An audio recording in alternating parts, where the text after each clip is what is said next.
Esta diapositiva, les comento, es una sinopsis, un breve resumen, una síntesis de mucho de lo que vimos el día de ayer. Uno de los problemas más graves, ayer estaba leyendo el tema este de el chat, que yo me lo perdí el chat porque cuando estoy con el PowerPoint compartiendo pantalla no me aparece el chat, pero ayer, viendo el chat, algunos compañeros de Ecuador habían puesto un comentario, algo así como que muchos docentes no saben nada de metodología de la investigación y cosas por el estilo. Colegas docentes se referirían a sus colegas docentes. Y, y la verdad es que sí es así. Tienen razón. Pero también es cierto que en realidad metodología de la investigación en realidad no alcanza para formarlos en investigación. De hecho, mucha gente, vi un meme los otros días que decía, esta cuarentena está más aburrida que metodología de la investigación. Metodología de la investigación, créanme, no es nada, nada aburrida. Y yo puedo mostrarles cosas que yo he hecho, actividades prácticas de metodología que yo he hecho en distintas cátedras, y si les muestro la foto, ustedes no van a poder creer que es metodología de la investigación. Es decir, uno puede hacer de metodología algo divertido, pero para eso tiene que entender lo que decíamos un poco ayer. Hay que justificar la materia que uno da, porque si uno no la justifica, entonces uno no entiende por qué tiene que hacer eso. Y termina interpretando cosas como lo que comentábamos ayer. No, esto es una política de Estado, ya va a pasar, pero no tiene nada que ver. Bueno, ayer yo dejé aclarado, no es una política de Estado. Esto va a continuar y va a ser cada día más intenso el tema del peso de la investigación científica. Pero lo que le falta metodología, volviendo otra vez al tema, lo que le falta metodología es la base epistemológica. Y eso, hay mucha gente que cuando le dicen esa palabra se horroriza. Dice, wow, ahora empezamos con los cuentos de terror. Bueno, no es así. Epistemología también es algo lindo. Yo hoy no les voy a hablar de, bueno, sí les voy a hablar un poquito de epistemología. 5 minutitos nada más. Pero les prometo que no los voy a aburrir. Eso sí. ¿Qué parte de epistemología les voy a hablar? Lo que están viendo en la diapositiva. La lógica de la investigación científica. ¿Por qué quiero explicar esto antes de ingresar al artículo? Por una sencilla razón. Porque me ha pasado en cursos de metodología que cuando yo empezaba hablando la primera clase introductoria, hablaba un poco de epistemología y mucha gente decía, pero profe, nosotros hemos venido aquí para que usted nos explique el know-how. Nosotros queremos la receta de cocina, que usted nos diga primero esto, segundo esto, tercero esto, cuarto esto. Y yo tenía que contar hasta 100 y explicarle, miren chicos, eh, chicos, chicos que tenían más de 40 años, los chicos, ¿eh? Entonces, miren chicos, no es una receta de cocina ni es un formulario que ustedes donde dice introducción y antecedentes tienen que llenarlo de esta manera, materiales y métodos tienen que llenarlo de esta otra. No, no funciona así. Ustedes tienen que entender que eso obedece a una lógica científica, una lógica que la propuso un inglés Sir Francis Bacon, en el año, no me acuerdo, 1664 o 67. Por ahí. Me debo haber equivocado en 3, 4 años, pero en 1660 y ahí propuso a la Royal Society, le propuso esa lógica. Y adivinen qué, 400 y pico de años después, esa lógica sigue siendo la misma. ¿Y saben por qué no ha cambiado? Porque es lógica. Por eso no ha cambiado. Muy bien. A ver, empecemos. Primero yo necesito de parte de ustedes que hagan un ejercicio mental. Si todos ustedes ya pasaron por metodología de investigación, si todos ustedes en algún momento leyeron un libro llamado Hernández Sampieri, entonces en cualquiera de los dos casos o en los dos casos, el ejercicio consiste en lo siguiente. Quiero que formateen el disco duro, este disco duro, y que no quede absolutamente nada en su cerebro de lo que hayan leído de Hernández Sampieri, ni de lo que hayan cursado en metodología. A ver, les voy a dar 5 segundos y me formatean el disco duro. ¿Ok? ¿Todos están de acuerdo? No escucho nada. No veo nada. Estamos de acuerdo. Ok, entonces... Estoy de acuerdo. Ok. De acuerdo. 1, 2, 3, De acuerdo, de 4, acuerdo. 5. De acuerdo. ¿Ya está todo formateado? ¿Se olvidaron de todo? Sí. Qué bueno, me alegro. Bien. Pregunta del millón que me hacen todos. ¿Cómo empieza una investigación? Entonces, ahí es donde los que cursaron cursos de metodología, los que leyeron ese libro Hernández Sampieri, que tiene un montón de errores conceptuales, yo no sé cómo hay gente que lo adora, pero bueno.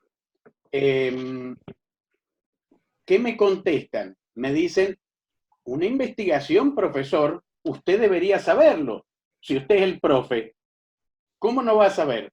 Una investigación siempre empieza planteando un problema o haciendo una pregunta. Así empieza una investigación. Y yo ahí me asusto, me horrorizo y digo, ¿en serio? ¿En serio? ¿En serio empieza así una investigación? No, están total y rotundamente equivocados. Segunda situación. Vienen mis tesistas, mis futuros tesistas, o eso creen ellos, que van a ser futuros tesistas míos, y me dicen, profe, no sé qué pregunta hacerme, no sé qué problema plantear.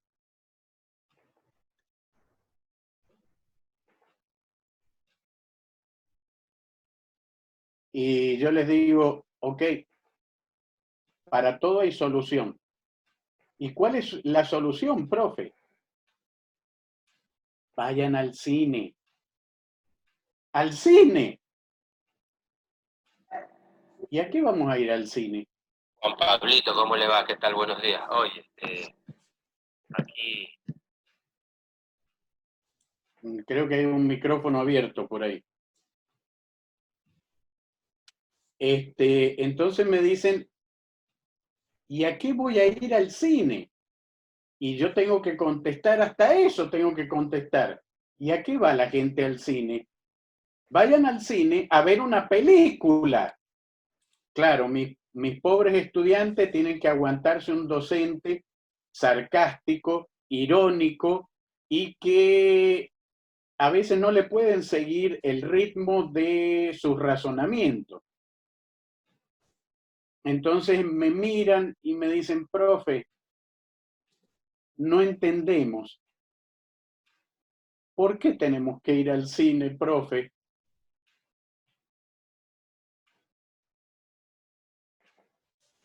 ¿Quiénes de todos ustedes vieron la película Solaris?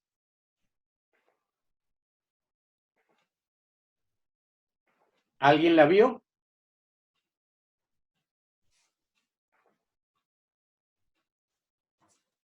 No puedo. ¿Alguien la vio? ¿No? Gonzalo No. indica que sí. ¿Quién? Gonzalo indica que sí. Gonzalo indica que sí. Bueno, entonces Gonzalo, no puedes contestar la pregunta que voy a hacer ahora. Ok, los demás no han visto la película Solaris. Perfecto. Me parece muy bien que no la hayan visto. Por eso siempre elijo las películas que veo yo, creo que las veo yo y 2 o 3 personas más en el planeta Tierra. Entonces, los que no vieron Solaris, les voy a hacer una pregunta ahora. A la mitad de la película, el protagonista se encierra en su habitación. Ahora viene la pregunta. ¿Por qué se encierra en su habitación? ¿Por qué?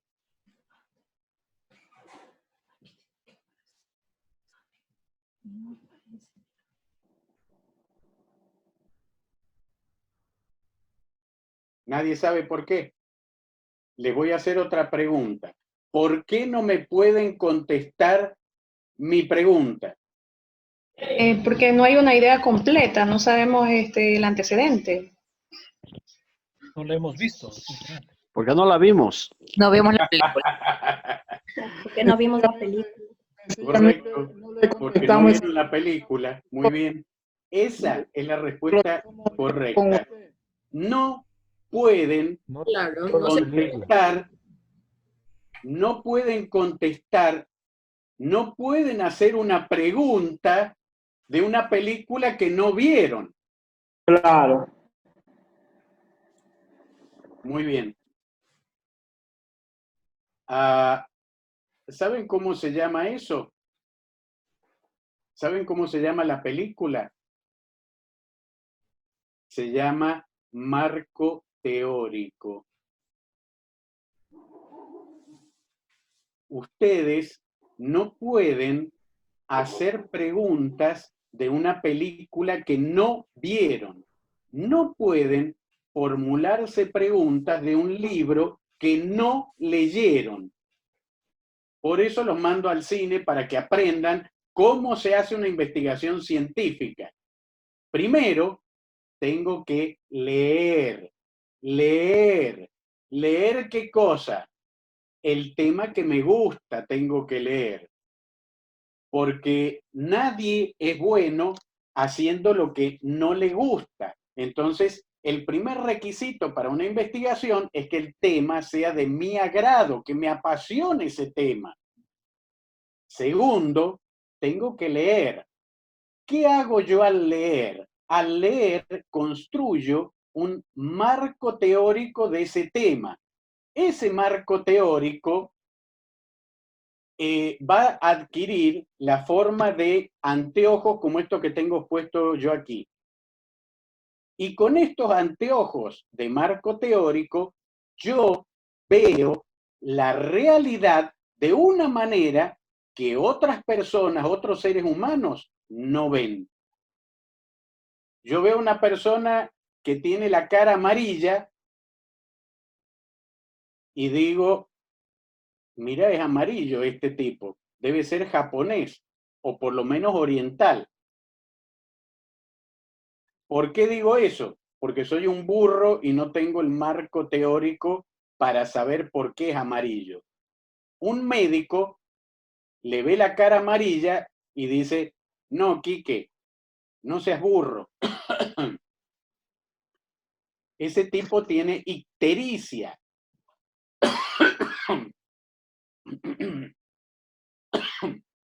Me tragué una mosca. Bueno, lo cierto, compañeros, es que el médico y yo estamos viendo la misma persona. Estamos observando la misma realidad, pero él y yo la interpretamos de forma diferente. ¿Por qué? Porque él tiene un marco teórico que yo no tengo. ¿Se entendió eso? Entonces, una investigación no empieza con la pregunta. Eso es ridículo. ¿Por qué es ridículo? Porque si ustedes me dicen empieza con una pregunta o el planteo de un problema, yo les voy a preguntar, ¿y esa pregunta de dónde salió? Bueno, ¿de dónde sale la pregunta? De observar la realidad, pero desde un marco teórico. Si yo no tengo ese marco teórico, va a pasar lo que hablábamos ayer. Corro el riesgo de reinventar la rueda. Entonces, yo leo sobre un tema y empiezo, en la medida que voy leyendo, me empiezo a hacer preguntas, empiezo a detectar vacíos en el conocimiento. Cuando mi hijita tenía 4 años, como yo soy cinéfilo, la empecé a llevar al cine. Y empecé a ver algo muy interesante. La primera vez que la llevé a ver una película, mientras ella veía la película, me daba codazos. Un montón de codazos me daba. Y después de cada codazo me decía, papi, ¿por qué esto? Papi, ¿por qué pasa aquello? Papá, ¿por qué esto otro? Y yo en ese momento dije, wow, los niños son excelentes investigadores. Pero si se corta la luz y no hay película, tampoco hay preguntas. La película es el marco teórico y de ahí salen las preguntas. Entonces, primer requisito, leer, leer y leer. Si a ustedes les gusta el tema, van a leer sin que nadie los obligue. Pero el marco teórico es lo primero, no es lo último como dicen algunos autores por ahí. No, es lo primero. Si no tienen el marco teórico, van a correr ese riesgo de reinventar la rueda. Y les pasa a un montón de tesistas que quieren empezar haciéndose una pregunta, la contestan, hacen el diseño experimental y todo aquello para certificar la hipótesis, y después que han hecho toda la investigación, resulta que ese trabajo ya lo habían hecho. Cuando se ponen a buscar la bibliografía, ups, ya lo habían hecho. No, primero es el marco teórico. Cuando tengo el marco teórico, miro la realidad. Y de esta ecuación surge la pregunta o el planteo del problema. Ahora, si yo me hago una pregunta,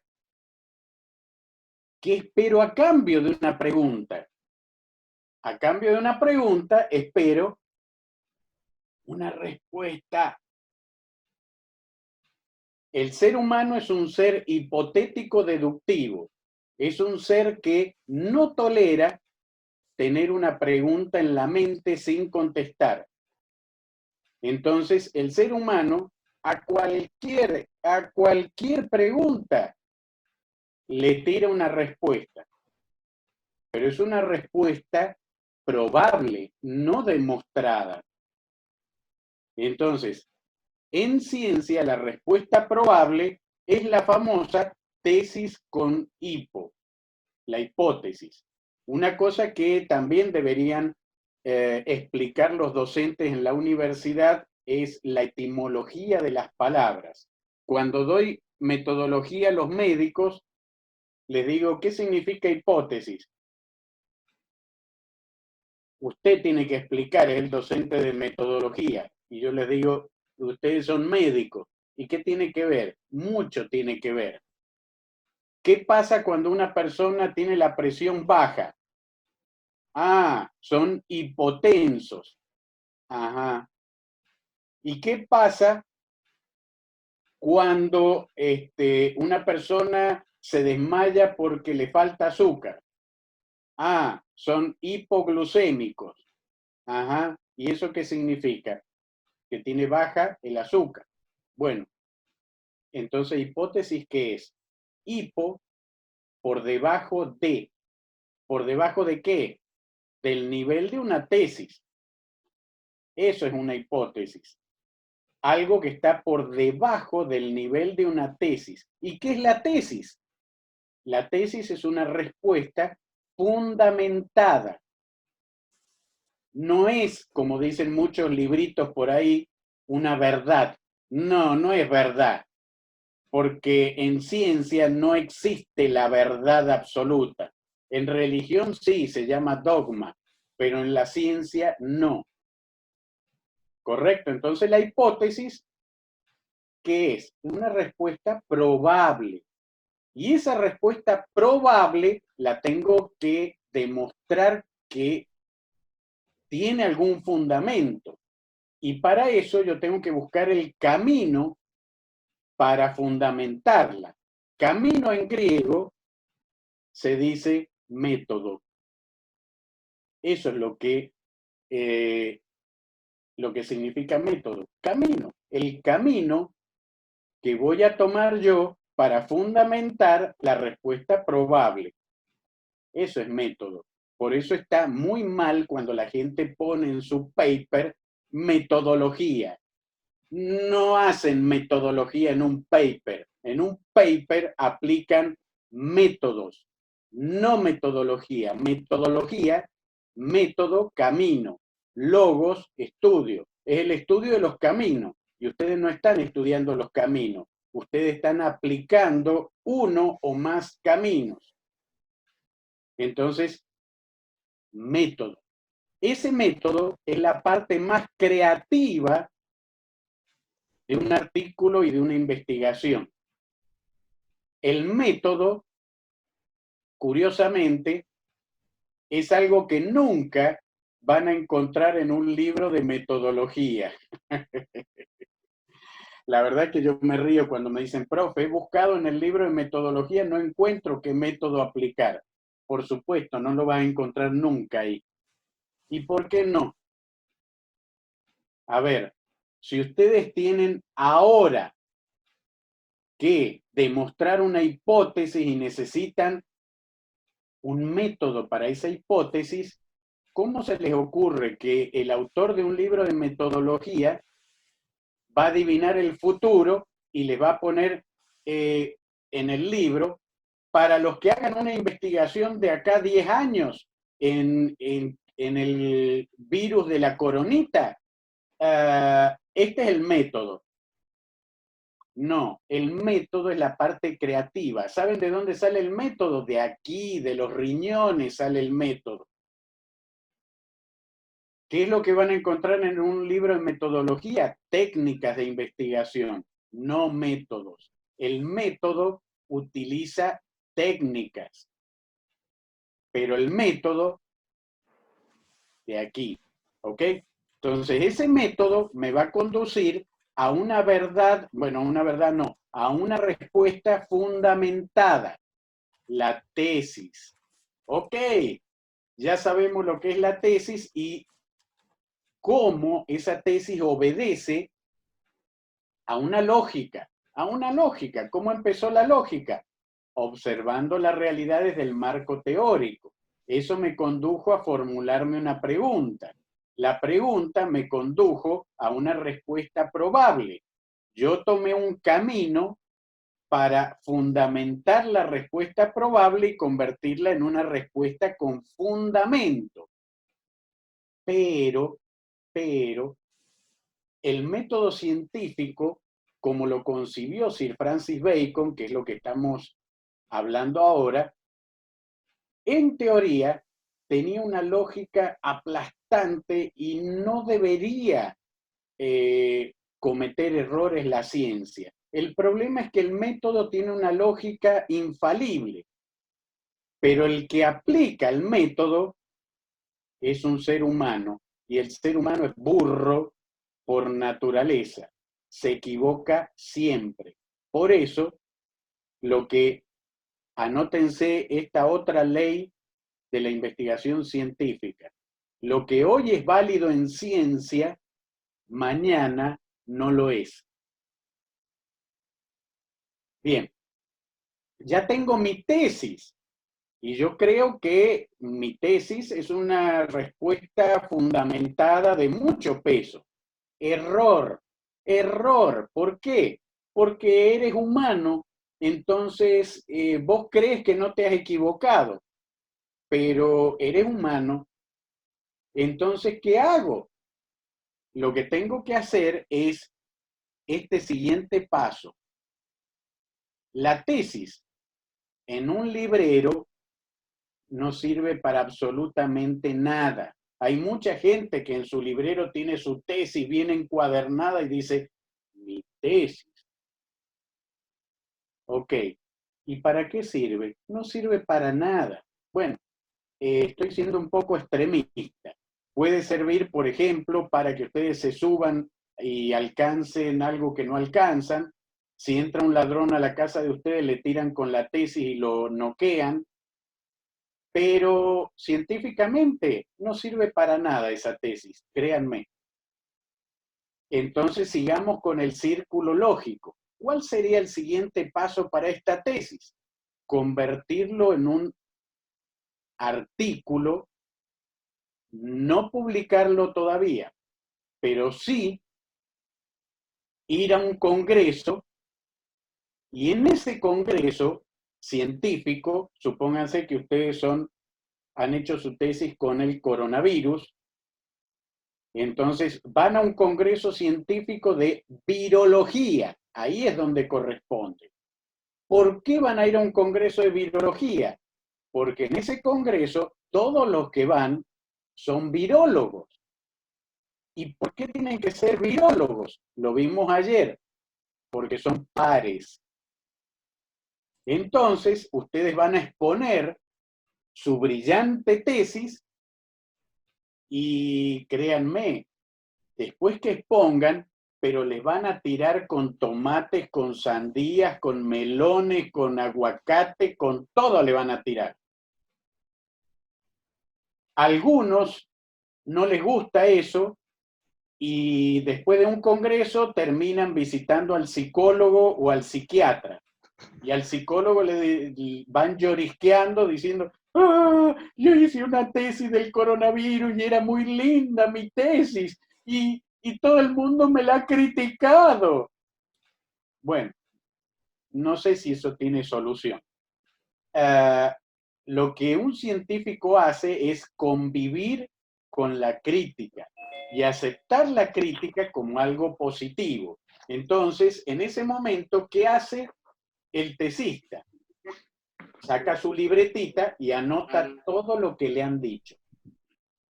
¿Y para qué sirve eso? Cuando vuelve a su casa, todo eso que le han dicho lo utiliza para escribir su paper. Y cuando recién ha escrito el paper, recién ahí, después de pasar varias revisiones por el autor, lo manda a una publicación científica. Eso se llama difusión, proceso de difusión. La difusión es la comunicación de un artículo científico con la comunidad científica. Eso es la difusión. Ahora, ¿cuál es el problema? El problema es que ese paper lo van a leer solamente los científicos que tienen interés en ese paper, nadie más. O, si no me creen, ¿quién de ustedes se lleva al baño para inspirarse un paper? ¿Alguien? ¿Nadie? Ok, entonces está contestada la pregunta. Nadie, bueno, nadie no. Conozco algunos, me incluyo yo, que sí leemos paper, incluso en el baño. Entonces, ahí tengo un problema. Si poca gente lee el paper, no puedo continuar la lógica, el círculo lógico. Entonces, ¿cuál es el siguiente paso? El siguiente paso es transducir el paper científico al lenguaje coloquial, al lenguaje que habla Doña Rosa. ¿Quién es Doña Rosa? La persona que vende sandías en la esquina de la casa de ustedes, esa es Doña Rosa. Doña Rosa, el ama de casa, esa es Doña Rosa. Doña Rosa no lee ni le interesa leer un paper, pero Doña Rosa necesita saber en qué medida la investigación de ustedes le va a mejorar su vida. Entonces, ¿cómo lo logro eso? Transduciendo el artículo científico al lenguaje coloquial. Eso se llama comunicación social. En ciencia, la comunicación social es la divulgación, que no es igual a la difusión. Difusión es comunicación entre pares. Divulgación es la comunicación de un científico a la sociedad. Es lo que se llama vinculación con la sociedad, con la comunidad, extensión, qué sé yo. Tiene 1000 nombres, no importa. En ciencia se llama divulgación científica. Y recién ahí se cierra el círculo. ¿Cuándo se cierra el círculo? Cuando la sociedad sabe cómo la investigación de ustedes contribuyó a cambiar la realidad en la que esa sociedad vive. Eso hace la ciencia. La ciencia parte de un problema de la realidad y hasta que ustedes no solucionaron o por lo menos contribuyeron con un granito de arena a solucionar ese problema, la investigación de ustedes no ha servido para nada. Entonces, la investigación científica contribuye al desarrollo de un país si y solo si se cumple este círculo que estamos viendo en pantalla. Un círculo lógico.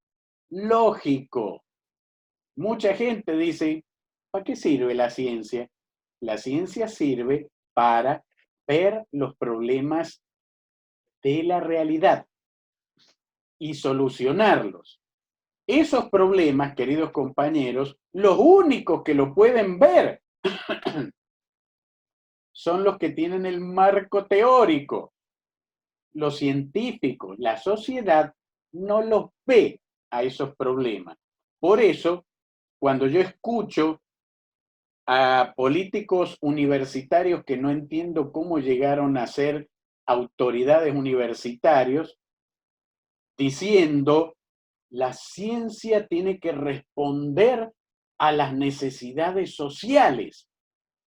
Hay que escuchar lo que la gente necesita. Yo los escucho y digo, qué pedazo de burros. ¿Cómo van a decir semejante barbaridad? Y créanme, agudicen el oído. Fíjense cuando los decanos, los rectores hacen sus discursos bonitos. Lo primero que dicen, la ciencia debe responder a las necesidades sociales. Hay que salir y preguntarle a Doña Rosa lo que necesita. Y ahí tenemos que actuar los científicos. No es verdad, no es verdad, eso es mentira, es una falacia. Los únicos que saben cuáles son los problemas son los que tienen el marco teórico, los que ven la realidad de otra manera. ¿No me creen? Les voy a dar 2 ejemplitos. Doña Rosa, ¿qué necesita usted? ¿Qué necesita su pueblo?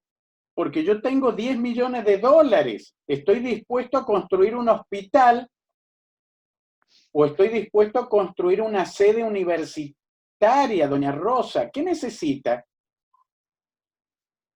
Por favor, necesito una canchita de fútbol. Ajá. Ejemplo número 2.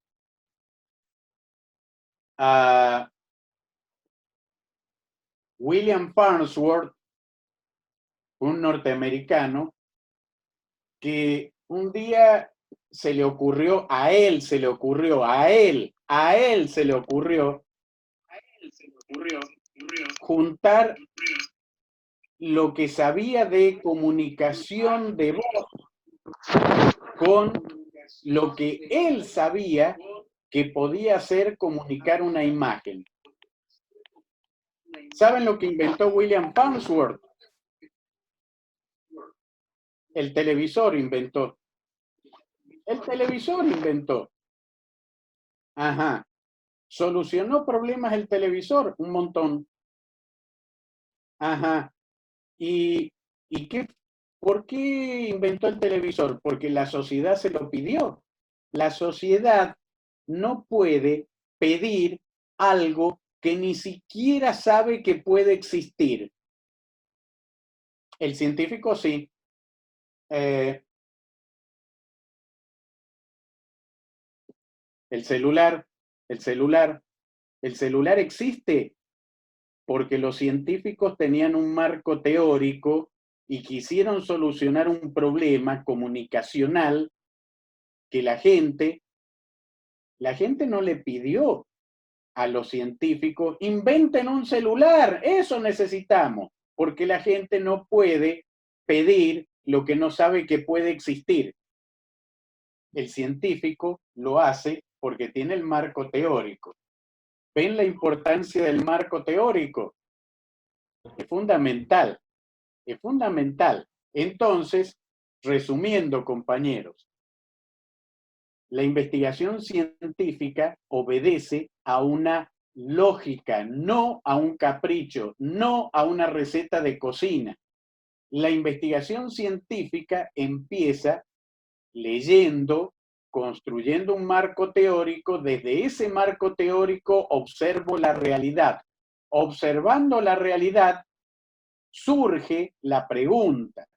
Si yo tengo una pregunta, la contesto con una respuesta probable, la hipótesis.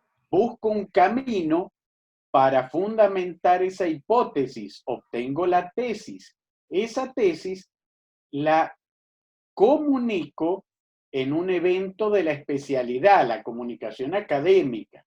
Hecho esto, con esa retroalimentación, hago la difusión, la publico en una revista científica.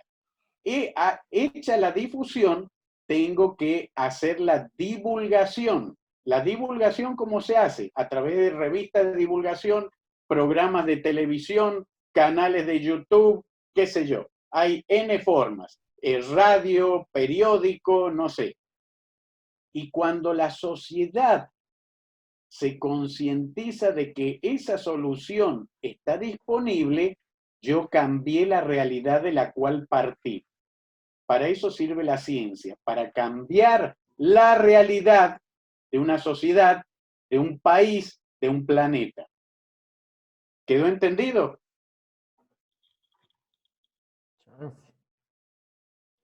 ¿Sí? Sí, El silencio me mata. Sí, Bien. Sí. Sí, sí, estoy de Qué acuerdo. bueno. sí, ¿estás de acuerdo? Qué bueno. Vamos ahora al tema. Preguntas motoras. ¿Cuál es la estructura universal de un paper? ¿Cuáles son los errores más frecuentes en un trabajo tipo? ¿Cómo se prepara un paper para su publicación? ¿Y cuáles son los pasos para enviar a publicar un paper? Entonces, pasemos a contestar las preguntas motoras. Requisitos para un artículo científico. Bueno, el primer requisito, creo que todos lo conocen, es tal vez el más importante de todos, que el tema sea original y o innovador, porque puede no ser original, pero sí puede ser innovador. Por ejemplo, una nueva metodología, a lo mejor, a ver, ¿qué sería un tema no original, pero sí innovador? Actualmente le compramos los test del coronavirus a los chinos. Ese test se hace de una determinada forma. Bueno, en Argentina acaban de proponer otro test que es más barato, porque es diferente, busca otro camino para realizar la identificación del coronavirus. Entonces, ya había un test, o sea, no es original, pero sí es innovador, porque al ser más barato, toda la gente con ese test más barato se está cambiando también la realidad. ¿Lo ven? Vuelvo a repetir, la meta de todos ustedes, futuros investigadores, es cambiar la realidad social, no la de ustedes, la realidad social. Eso tienen que cambiar, la realidad del país tienen que cambiar, ¿eh? Ese es el desafío. ¿Qué otra característica puede tener un artículo? Que ustedes cambien el enfoque a un tema ya tratado. Esto, por ejemplo, sucede mucho en medicina. Por ejemplo, los médicos que tienen ellos inventaron, propusieron, alguna de las dos cosas es un nuevo método que se llama el metaanálisis.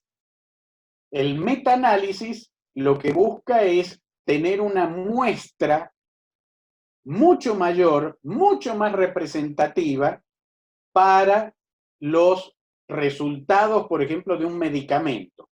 Entonces, a partir de una revisión de múltiples papers, la cuantificación de los resultados, el estudio de los métodos que llevaron a esos resultados, ellos obtienen un enfoque nuevo. Por ejemplo, recientemente los médicos que hasta hace un par de años decían la presión arterial es normal hasta 139, 89. Antes era hasta 120, 80. Y ahora han vuelto otra vez a 120, 80. ¿Por qué? Porque han hecho metaanálisis viendo resultados de papers de todas partes del mundo y analizando esos resultados han dicho no, el valor anterior era un poco exagerado, el anterior, ese era válido. Entonces, yo puedo cambiar el enfoque de un tema tratado y si el resultado me cambia la realidad, es válido. Es válido. Otra opción sería llevar a cabo una aplicación metodológica nueva o distinta al tratar un tema. Bueno, el mismo ejemplo del coronavirus creo que es un buen ejemplo. Debe estar fundamentado, obvio. Si no está fundamentado, me quedo en la parte hipotética. Ojo, hay hipótesis que nadie nunca, jamás se ha molestado en demostrarlas. ¿Alguien sabe cómo se llaman esas hipótesis?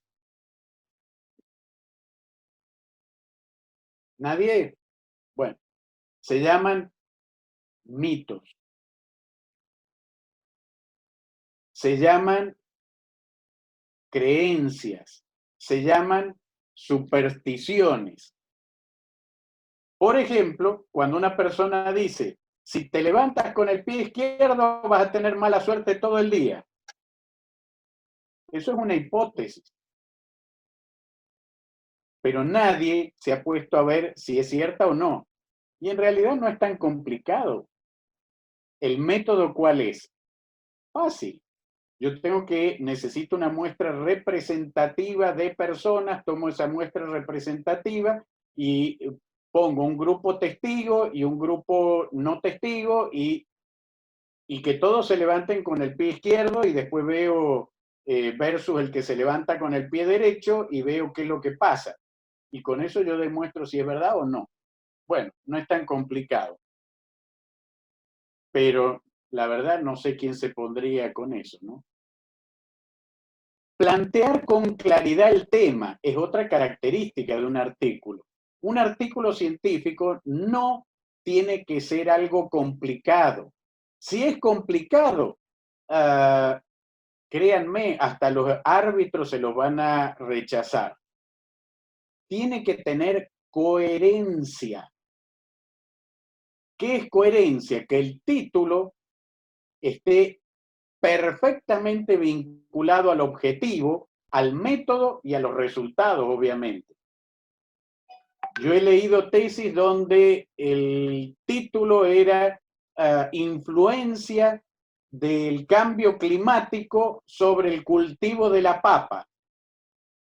Conclusión: mi abuela patea los calefones. ¿Qué tiene que ver eso con el título? Ah, no, es que en el camino... ¿Cómo que en el camino? Es que yo empecé escribiendo el título. No. El título es súper importante, pero el título es lo último que se escribe en un artículo. Es lo último. Esa gente que lo primero que hace, voy a escribir un artículo, empecemos por el título. No, señores. Título, resumen, keywords, es lo último que se escribe de un artículo, lo último. ¿Por qué? Porque, ¿qué? ¿Son científicos o son magos ustedes? Tienen la bola de cristal. ¿Cómo saben qué título va a llevar el trabajo si todavía no han llegado a las conclusiones? Recién cuando lleguen a las conclusiones dicen, ah, así se tiene que llamar la película. Claro. ¿Cuántas veces han visto una película que tiene un título torcido y dicen, ¿por qué se llama así esta película? Esta película debería llamarse de esta manera. Claro. ¿Y cuándo lo dicen a eso? Cuando la vieron completa la película, no antes. Hay muchas películas que ustedes se enganchan por el título y después la película nada que ver con el título. Bueno, lo mismo pasa con un paper. Las conclusiones tienen que responder a la argumentación presentada. Hay mucha gente que no sabe lo que es una conclusión. ¿Saben lo que es una conclusión? La conclusión es lo mismo que la hipótesis. No puede ser diferente a la hipótesis. Pero ¿y si es igual? Entonces, ¿qué diferencia hay? Hay una diferencia. Que la hipótesis es probable.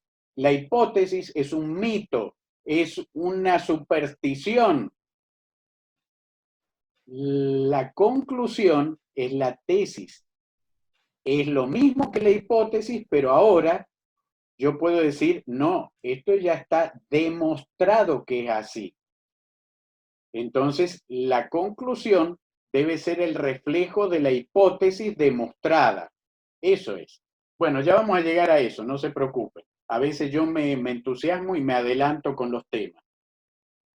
Tiene que estar redactado el artículo. Esto es importantísimo, compañeros.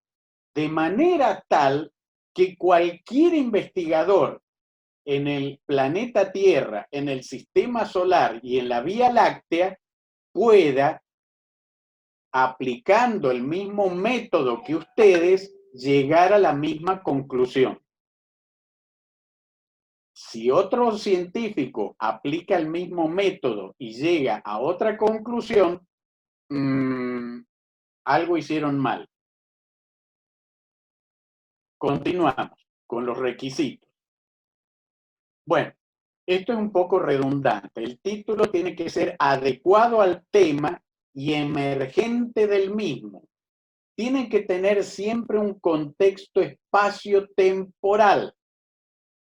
Y con esto yo reniego mucho con los tesistas. Vienen mis tesistas y su tesis, ¿qué dice? Su tesis dice el uso de las TIC en el mejoramiento del proceso de enseñanza-aprendizaje.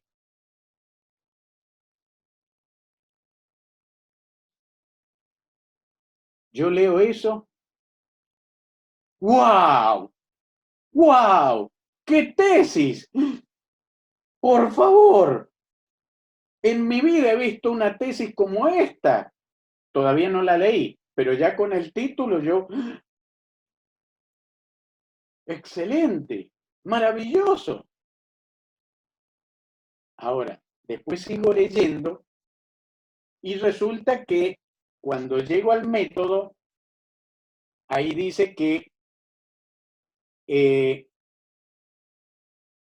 para demostrar esto, hicieron un test con una muestra testigo y la muestra no testigo y no sé qué cosa, en estudiantes del tercer año de la materia anatomía del paralelo 1 de la carrera de medicina de la Universidad Pichicho en 1999. Entonces, cuando llegué a ese punto, le digo al estudiante, ¿sabes qué? Tu tesis es una porquería. Así que llévatela porque me lastima los ojos tu tesis.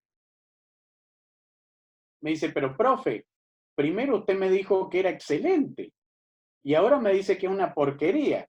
Sí, porque tu título, ¿cuál era?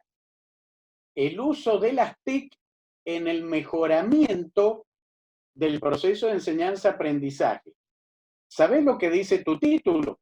Tu título está diciendo que vos vas a demostrar que las TIC, todas las TIC del planeta Tierra, del universo conocido, contribuyen al mejoramiento del proceso de enseñanza-aprendizaje en toda la educación formal e informal del planeta Tierra y de todo el cosmos. Eso está diciendo tu título.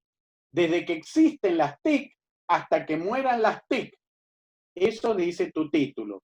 Y tu metodología dice que las TIC solamente mejoran el proceso de enseñanza-aprendizaje de 30 personas, de una sola materia, de una carrera, de una universidad, de un país.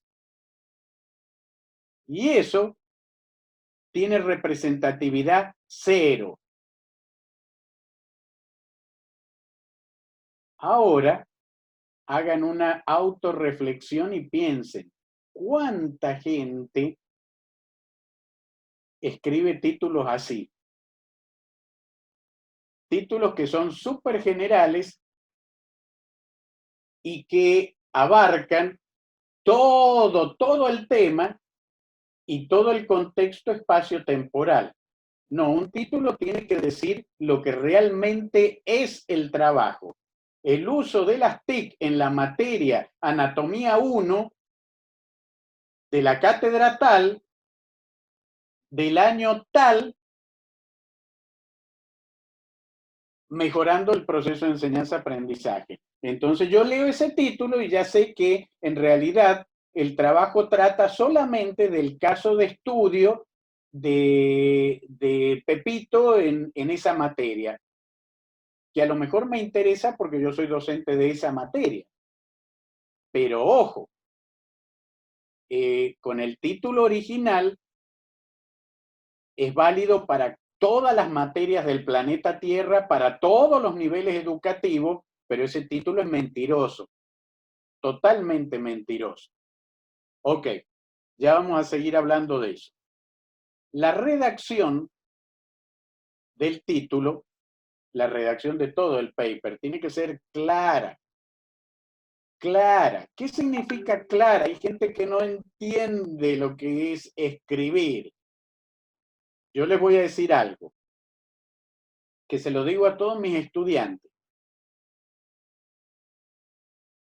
Era que durante la escuela primaria y secundaria, los profesores de gramática, los profesores de lengua, el primer día de clase les tendrían que haber hecho lo que yo hice ayer y hoy al principio. Justificar por qué es importante lengua. Como no les explicaron eso, no prestaron atención y ahora no saben escribir. Es más, como les digo a mis estudiantes, yo a mis estudiantes les digo, ¿saben qué? A mí, los trabajos que ustedes me presentan tienen que estar escritos en español, porque ese es el idioma oficial de Ecuador. Y me dicen, profe, escribimos en español. No, señor. No, señor. No sea burro. Usted no está escribiendo en español. ¿Y en qué idioma escribimos? Sociolecto. En ese idioma escriben los chicos ahora. Sociolecto. ¿Qué es el sociolecto? A ver, ustedes escriben todos los días en esa porquería y no saben qué es. Es el idioma que usan en los celulares. Eso se llama sociolecto. Esos códigos, todo eso. Bien, pero yo necesito que a mí me escriban en español. ¿Y eso qué significa?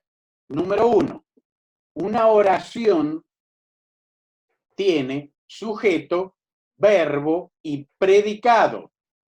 Sujeto, verbo, predicado. Bien. Una oración no puede tener más de 2 líneas de largo. A mí me presentan tesis de maestría me presentan, con oraciones que tienen 2 carillas de largo. No tienen punto, no tienen coma, no tienen... ¿Cómo hacen para escribir una oración tan larga? Me presentan oraciones que no tienen verbo. Tiene que haber un verbo. Tiene que haber un verbo. Bueno, eso significa redacción clara. Oraciones cortas, sujeto, verbo, predicado. La estructura universal que tiene una oración. La extensión tiene que ser adecuada al contenido y a los objetivos. Después vamos a hablar más de la extensión de un paper, que eso le quita el sueño a muchos que dicen, no, pero en tal revista me piden solamente 10 carillas y yo tengo 11. Ya vamos a hablar. Don't worry, be happy. Bibliografía pertinente, actualizada y relevante. Muy bien. De esto también vamos a hablar. También vamos a hablar. Pero ojo, yo le he puesto en la bibliografía un libro de un venezolano, un excelente autor venezolano, Fidias, que se llama Los mitos de la tesis, o algo así. Está en el segundo link, que se llama, el segundo link, el directorio se llama Selección del Quique. Bueno, ahí está ese libro. Sería bueno que lo lean. Con esto yo reniego mucho, sobre todo reniego con los reglamentos ridículos, absurdos y retrógrados que tienen demasiadas universidades. Demasiadas universidades. ¿Cuáles son esos reglamentos retrógrados inútiles que tienen? Por ejemplo, reglamentos que dicen una tesis de maestría tiene que tener por lo menos 200 páginas. ¿En serio? ¿Y cuál es el fundamento epistemológico de eso? ¿Alguien me lo explique? 200 páginas, ¿en Roman 12 o 14? ¿En simple espacio o doble espacio? Por favor. Ahí, por favor, denle un premio Nobel al ridículo que hizo eso. Eso es absurdo. ¿Qué más es absurdo? La bibliografía. Cuando les dicen, un trabajo de maestría tiene que tener 200 citas bibliográficas. ¿En serio? ¿En serio? Al que hace un reglamento así lo tienen que echar de la universidad por ridículo, estúpido y antiacadémico, pero sobre todo estúpido. Y la otra, las citas bibliográficas deben ser de los últimos 5 años. ¿En serio? ¿En serio? Bueno, si alguien hace un reglamento y pone semejante ridiculez, y créanme, son muchas universidades que tienen esos reglamentos ridículos. ¿Por qué tienen el estatus de ridículo? Porque no tienen ningún sustento académico. Ejemplo, a ver, ustedes tienen que hacer una tesis doctoral sobre Aristóteles.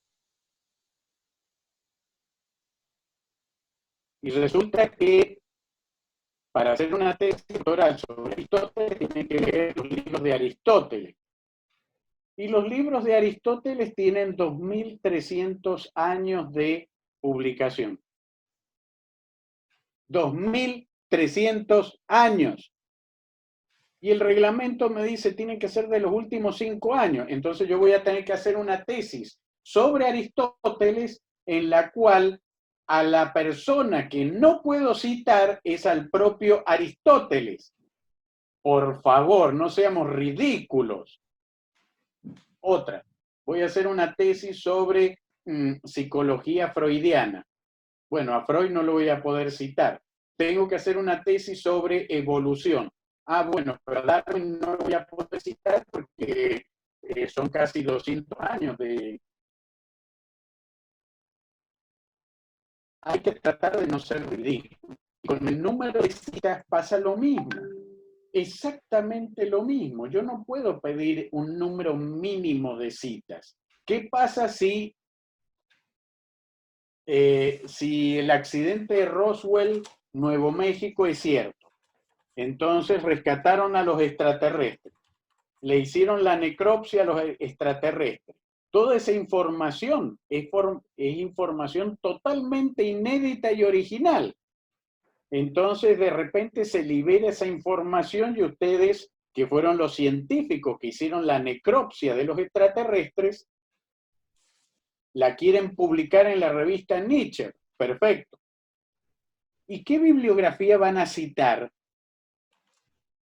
¿El manual de anatomía extraterrestre de quién? ¿De quién? Por favor, no seamos ridículos. Bueno, el autor debe demostrar dominio del tema. Eso es fundamental, el dominio del tema. ¿Saben cómo se adquiere el dominio del tema? Leyendo, siguiendo los pasos del círculo lógico. Antes de una investigación, primero leo, construyo el marco teórico. No hay que hacer como hacen muchos tesistas que andan mendigando preguntas o problemas de investigación para contestarlo y después cuando les toca hacer la discusión y se ponen a leer, ahí descubren que el tema ya había sido hecho. Pero como tienen que aprobar la tesis, entonces ese descubrimiento, los papers que demuestran que el trabajo ya fue hecho, lo esconden, lo cual es una falta de ética gravísima. Pero se lo hubieran evitado si hubieran empezado leyendo el tema. Hay que seguir las instrucciones de autor. La primer causa de rechazo de un artículo es esa. Cuando ustedes escriben un artículo y lo mandan a publicar sin leer las instrucciones de autor. Cada revista tiene sus normas.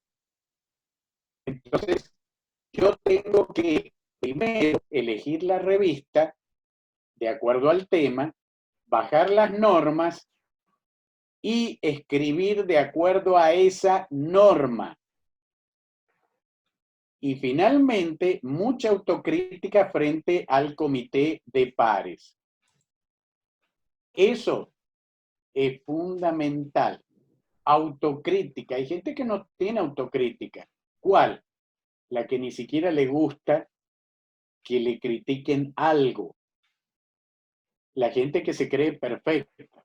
La autocrítica es algo que todo científico debe cultivar. ¿Por qué? Porque además la autocrítica tiene un efecto terapéutico. Las personas que no pueden ver sus errores no los pueden corregir. Y si no los pueden corregir, los van a arrastrar de por vida. La autocrítica los lleva, la falta de autocrítica los lleva a cometer faltas éticas gravísimas. ¿Como cuáles? El experimento me salió mal, pero yo me voy a inventar que me salió bien. Y mi hipótesis, el método me dio que la hipótesis no era la que yo decía, pero yo quiero que sea esa. Entonces cambio los resultados. Bueno, eso pasa con la gente que no tiene autocrítica. Organización de un trabajo científico. Primera parte. Escribir un artículo tiene que ser un trabajo alegrásmico. ¿Saben lo que es un trabajo alegrásmico? El alegrasmo es un híbrido entre alegría y orgasmo. Eso es. Es decir, hay gente que dice, uy, tengo que escribir un artículo, no sé qué hacer, listo, eso no es lo tuyo, dedícate a ser costurero, vender sandía, no sé. En cambio, uno debe decir, wow, estoy en cuarentena, esta es la mía. Ahora me voy a poner a escribir un paper. Y cuando termino, ahí viene el estertor, la inyección el disparo de oxitocina y endorfina y viene el orgasmo. Si no tienen un orgasmo después de escribir un artículo, créanme, no es lo de ustedes. Si es una tortura, no es lo de ustedes. Después de un artículo, sí o sí viene el orgasmo.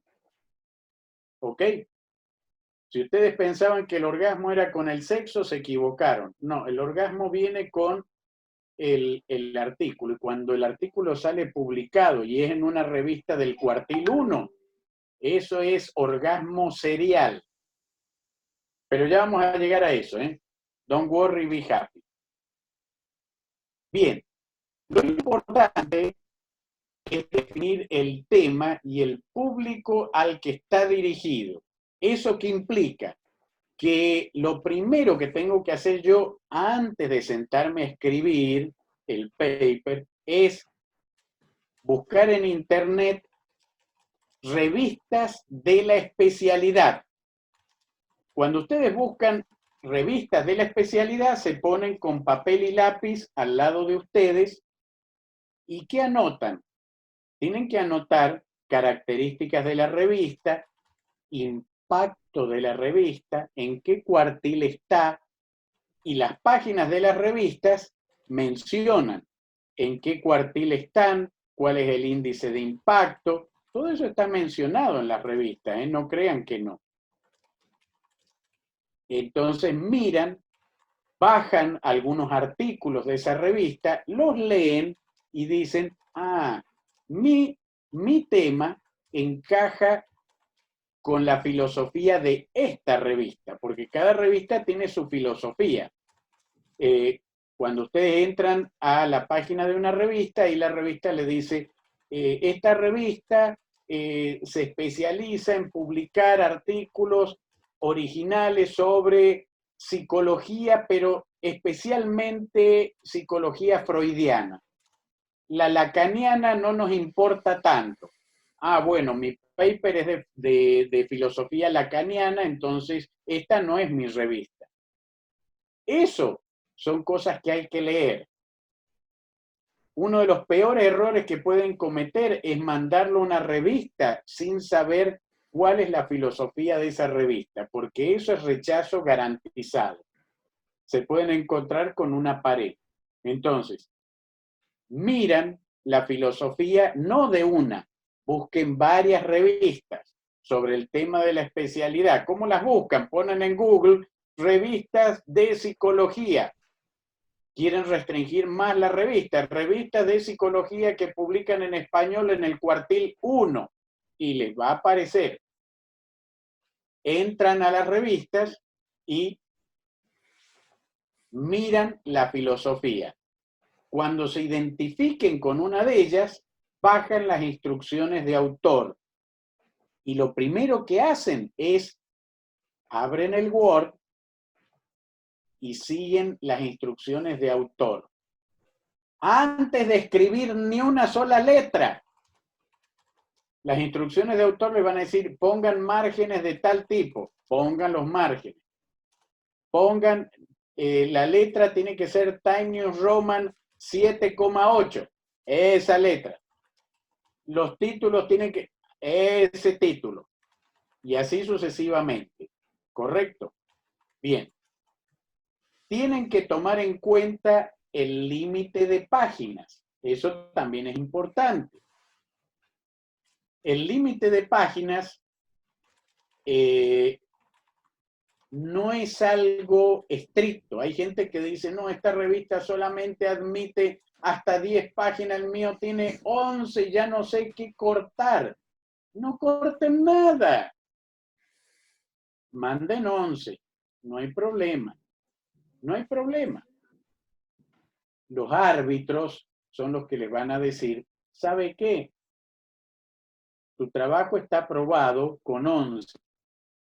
O les pueden decir, ¿sabe qué? Usted recortó mucho su artículo. Por favor, amplíelo por lo menos 5 páginas más. No, pero la revista dice que son 10. Con 5 páginas más van a ser 16. Es ciencia. La ciencia no es dogmática. Entonces, siempre este tipo de límites son recomendaciones. No son cosas que dogmáticas, que si no lo hacen 10 páginas justo, no. De hecho, a mí me ha pasado. Yo he publicado en la revista Espisaetus, una revista de Colombia, hace unos años atrás, un paper, el límite eran 12 páginas. Después se los voy a mostrar. El paper terminó con 30 y el límite son 12. Los árbitros, la editora a mí me escribió y me dijo, doctor Richard, su trabajo es muy extenso. Mi recomendación es que lo divida en dos trabajos. Mi recomendación, pero si usted quiere, se lo publicamos así. Y yo, la verdad es que si lo dividía en 2, wow, tengo 2 papers en lugar de 1. Pero iba a perder consistencia. Entonces le dije a la editora, no, publíquemelo completo. Y me lo publicaron. Entonces, cuidado con esos límites porque no es un dogma. Bien, ¿qué más? Antes de comenzar a redactar, hay que leer y extractar lo más importante de la bibliografía. ¿Cómo se hace eso? Con un esquema bibliográfico comentado. Lo primero es armar el marco teórico, y el marco teórico no creo que me quede tiempo hoy. Bueno, mañana trabajo para Edgar, me va a hacer recuerdo que les explique cómo se construye un marco teórico. ¿Estás escuchando, Edgar? Perfectamente, Enrique. Ah, perfecto. Esa es tu tarea para mañana. No hay Bien. problema. No hay que olvidar que la calidad y no la cantidad de citas es lo que determina la calidad del artículo. El resumen. Ya se me va a hacer la hora y media. Voy un poquito más rápido. El resumen va al principio. Pero al igual que el título, El resumen es lo último que se escribe. La segunda burrera más frecuente, después de escribir primero el título, la segunda burrera es escribir el resumen. ¿Cómo van a hacer el resumen si el trabajo todavía no lo han terminado? Es como que ustedes me digan, cuéntenme en 5 minutos la película Solaris, si no la han visto la película. Entonces, ¿cómo pueden resumir una película en 5 minutos si no la han visto? Y ahí es cuando se cometen errores fundamentales en el resumen. El resumen, queridos compañeros, al igual que el título, es lo más, bueno, no es lo más importante, pero es lo más, ¿cómo les puedo explicar? Lo más importante desde el punto de vista del marketing para un artículo. ¿Por qué? No es tan complicado. Ustedes van a una librería y no se ponen a leer el libro. Ustedes van a una librería y miran los lomos de los libros. Y cuando miran el lomo del libro, lo primero que leen es el título. Entonces, si el título les resulta atrayente, si el título los atrapa, entonces sacan el libro y leen el resumen, la reseña que tiene atrás. Y si el resumen, la reseña que tiene atrás los atrapa, entonces se lo compran al libro. Lo mismo pasa con un artículo. Si ustedes escriben un título que no atrae a nadie, mucha gente ni se va a molestar en leer el resumen. Ustedes tienen que escribir un título que atrape a la persona, que la gente diga, wow, a ver, qué interesante este título. Lo segundo que va a hacer la persona, leer el resumen. Y si el resumen lo atrapa, recién lee el paper. Entonces, un mal título, un resumen que da asco, es un paper que no van a leer nadie, nadie. Entonces, cuidado con eso. Lo más importante que tiene que llevar un resumen son los resultados y la conclusión. Eso es lo más importante. Eso es lo más importante. Bueno, después vamos a hablar del resumen. O sea, esto es un panorama general. Si el artículo no está en inglés, por ejemplo, revistas regionales, tienen que poner un abstract en inglés.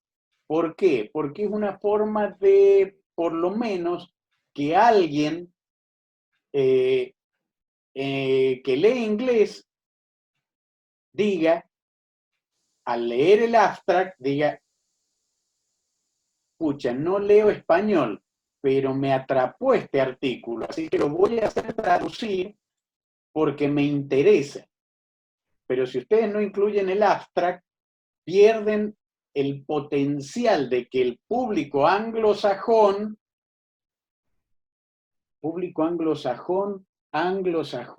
¿de cuánto estamos hablando? Del 97% de los investigadores del planeta Tierra. De eso estamos hablando.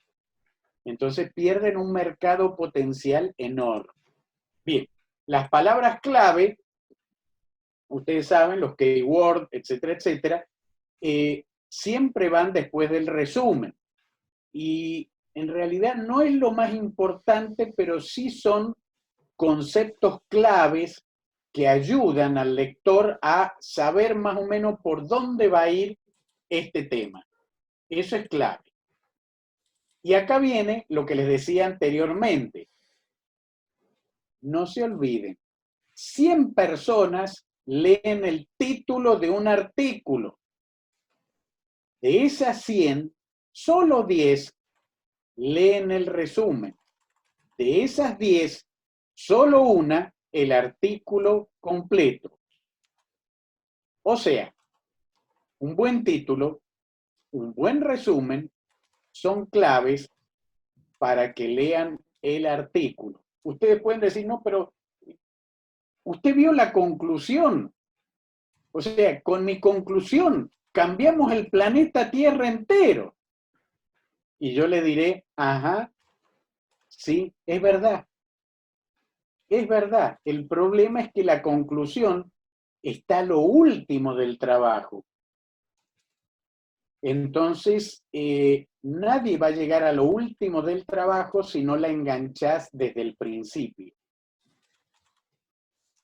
Y el principio es eso, lo que les acabo de decir. El lenguaje científico. Hay que usar lenguaje formal, serio, pero que sea comprensible. Hay que tener tanto en cuenta a un lector especializado como el que no lo es. La prueba de la suegra o del suegro. Ustedes escriben el paper y se lo dan a la suegra o al suegro. Si la suegra o el suegro no entiende una papa de lo que están escribiendo, bueno, no lo manden a publicar porque es impublicable. Tienen que rehacerlo. Hay que tener cuidado con la gramática, la ortografía y la puntuación.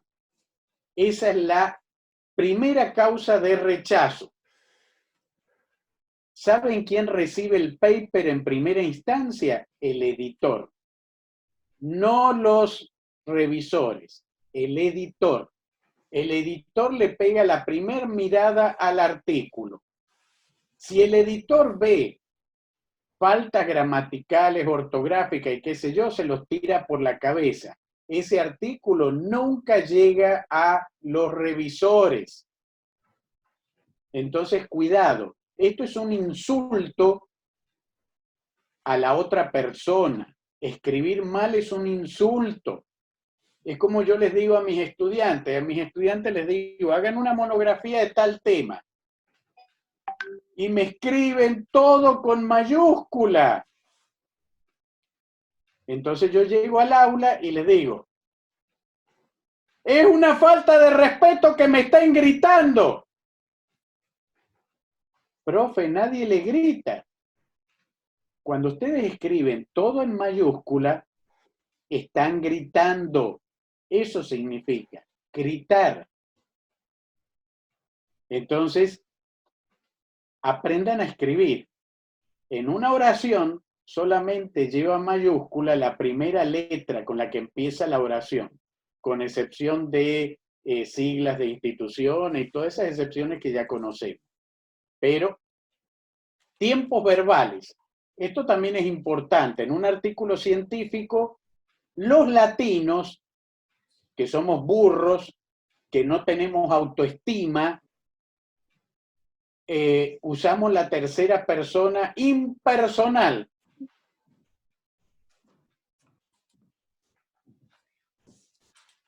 No sé por qué hacemos eso.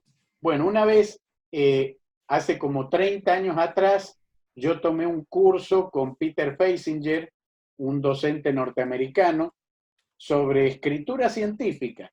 Y lo primero que nos criticó y nos dijo burros, fue eso. Y nos dijo, ustedes tienen que hacerse cargo de sus investigaciones. No tienen que ser burros. ¿Qué hacemos nosotros los burros, los latinos? Escribimos y ponemos, se realizó. ¿Cómo se realizó? ¿Cómo se realizó? ¿Qué cosa es eso? Se realizó esto. ¿Y cómo hizo esta virome para realizarse? No, no. Yo hice esto. Yo. Bueno, a los latinos nos falta mucho para hacernos cargo. Los anglosajones tienen razón. Si yo uso tercera persona impersonal, no me estoy haciendo cargo de mi investigación. Me estoy lavando las manos. Se realizó. Yo no. ¿Quién? No sé, porque es impersonal. Entonces no sé quién lo hizo. ¿Cómo escriben los anglosajones? Si es un solo autor, ¿cómo empiezan sus oraciones? Empiezan sus oraciones con I. Yo hice esto. Yo corroboré con este test. Yo pinté la pared. Yo inyecté el coronavirus en tal lado. Me hago cargo. Yo lo inyecté al coronavirus. En cambio, los latinos nos lavamos las manos. Se inyectó el coronavirus en un ratón. ¿Quién lo hizo? No sé, porque el verbo lo dice, es impersonal. Bueno, una de las tantas cosas que nos critican a los latinos es que escribimos en tercera persona impersonal. Eso es algo que en algún momento hay que cambiar. Les comento que hay varias revistas del cuartil 2 y 3 que escriben en español que ya están exigiendo escribir en primera persona.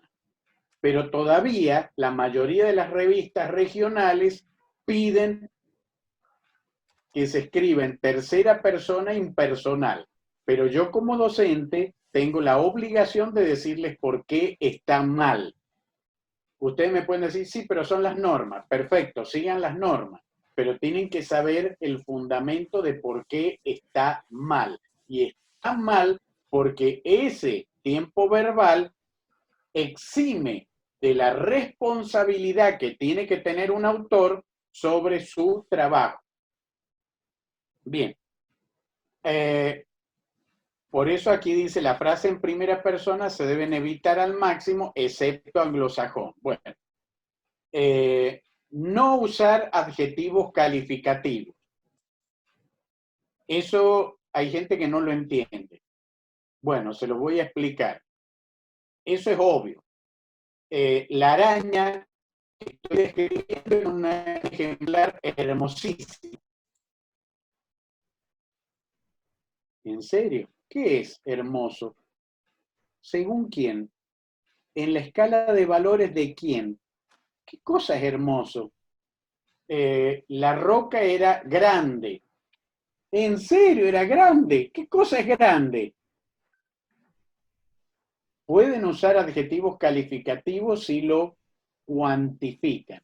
La roca era grande. Abren paréntesis y ponen 1 tonelada métrica y tantos metros de diámetro por tanto de circunferencia y qué sé yo. Ah, eso es grande.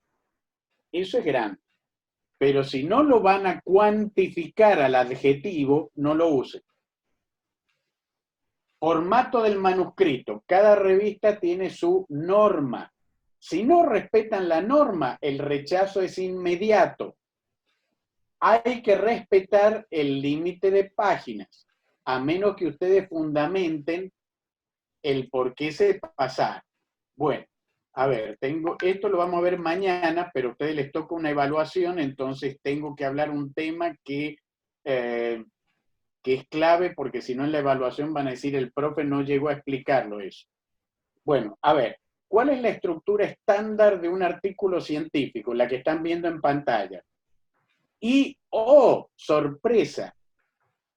Esta estructura estándar no es una receta de cocina. Esta estructura estándar obedece a la lógica que le expliqué en la primera diapositiva. Obedece a la lógica científica de Sir Francis Bacon.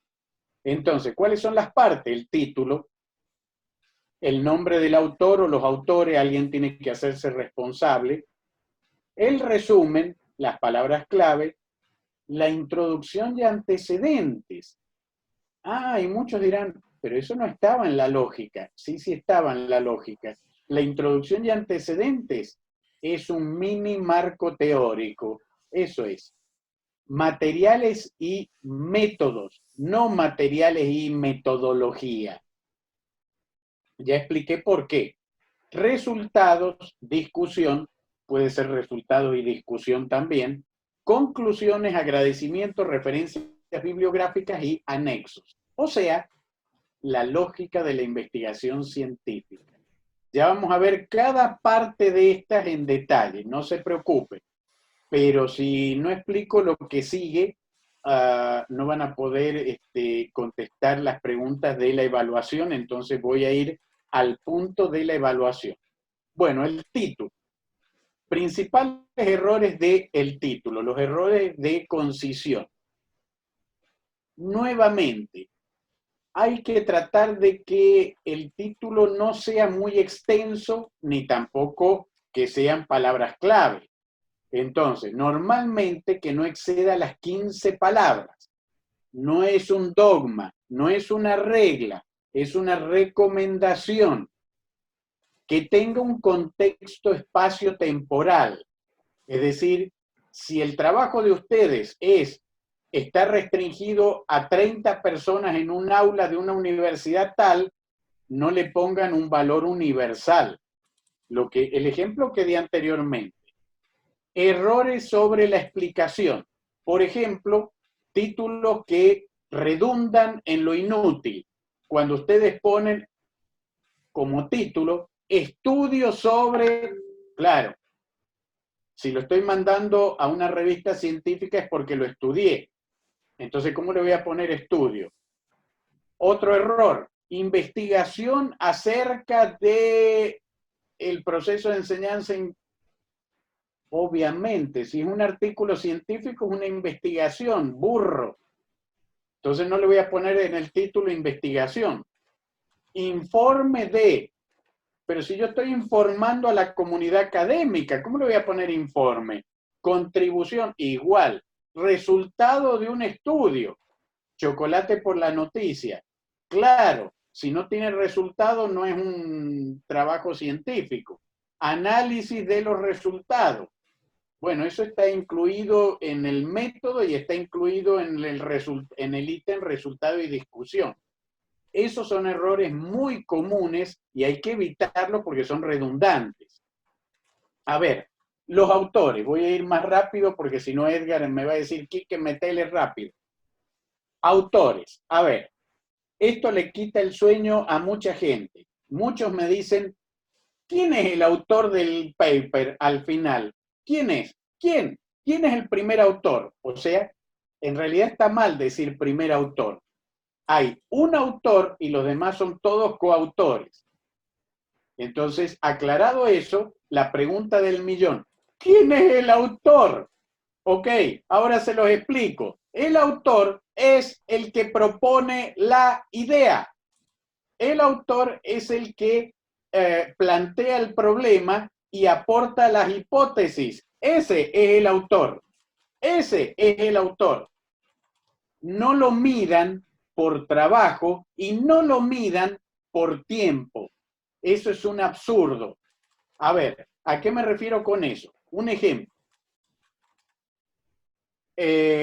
Una vez me encontré con un amigo, biólogo también, que trabajaba en un laboratorio.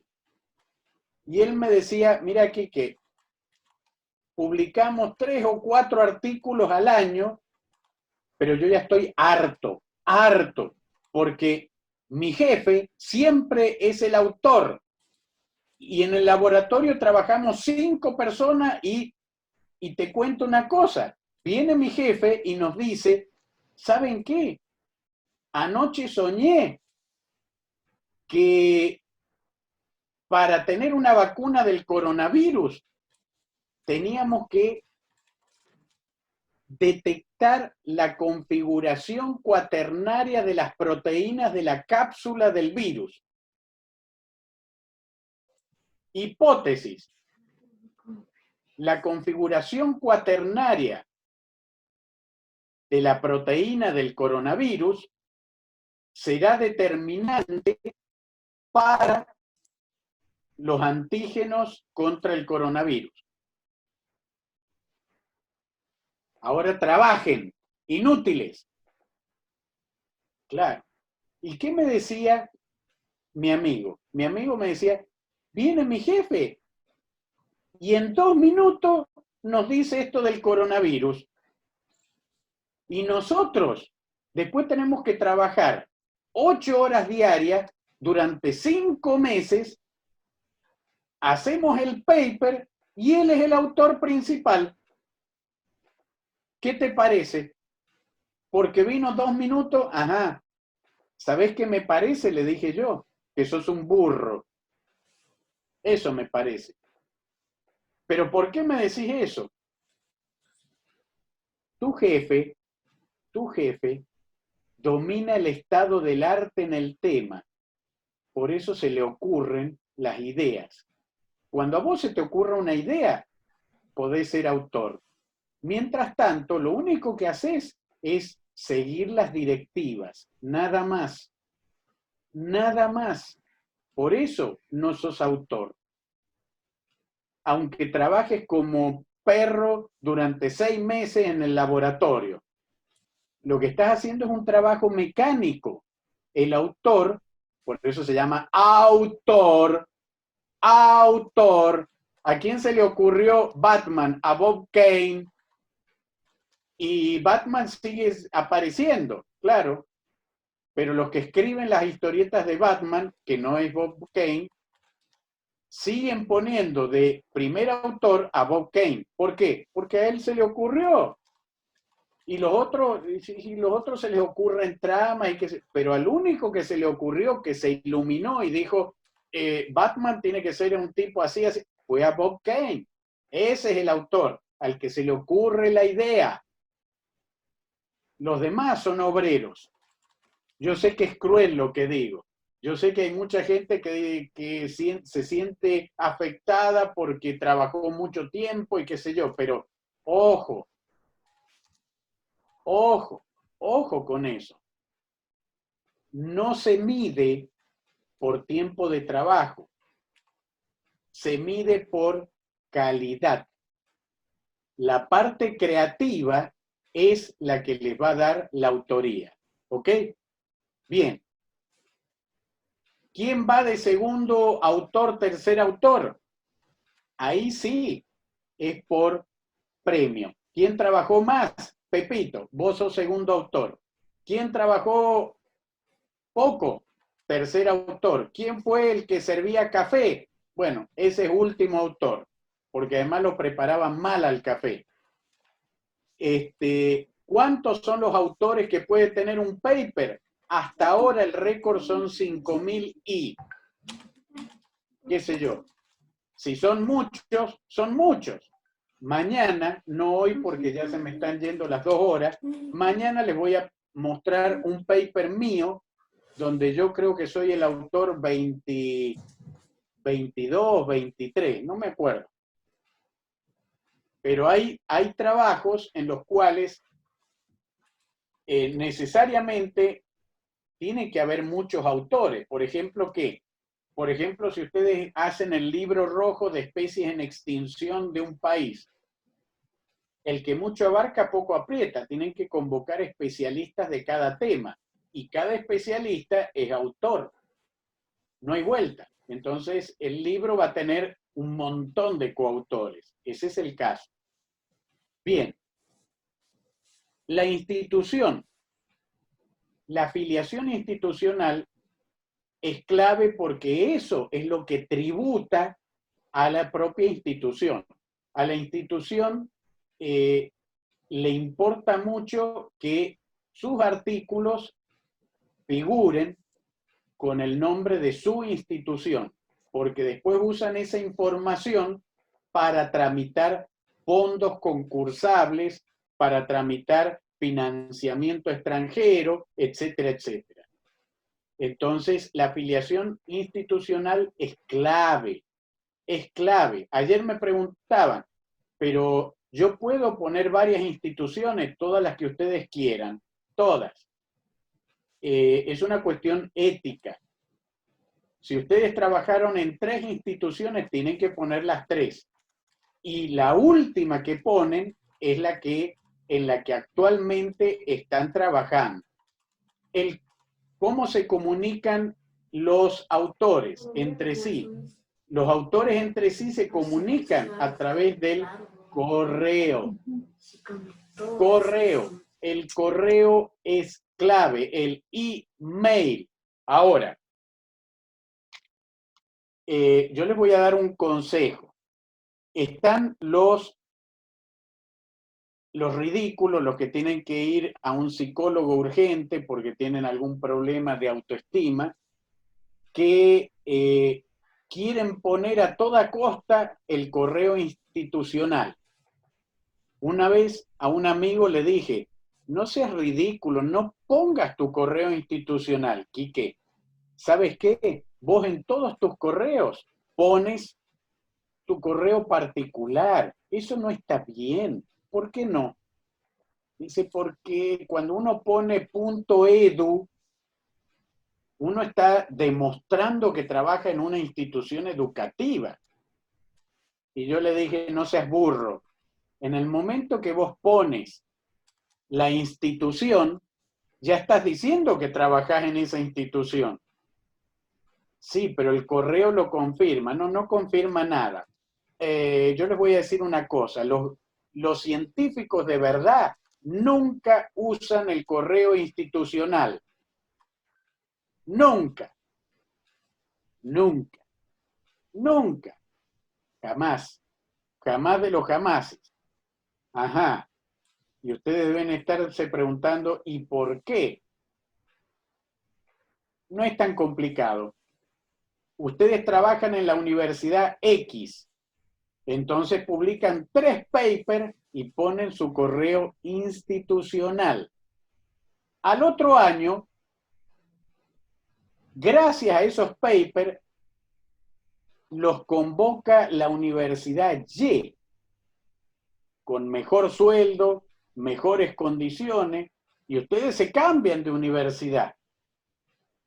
Ajá. Y en la Universidad Y le dan otro correo institucional.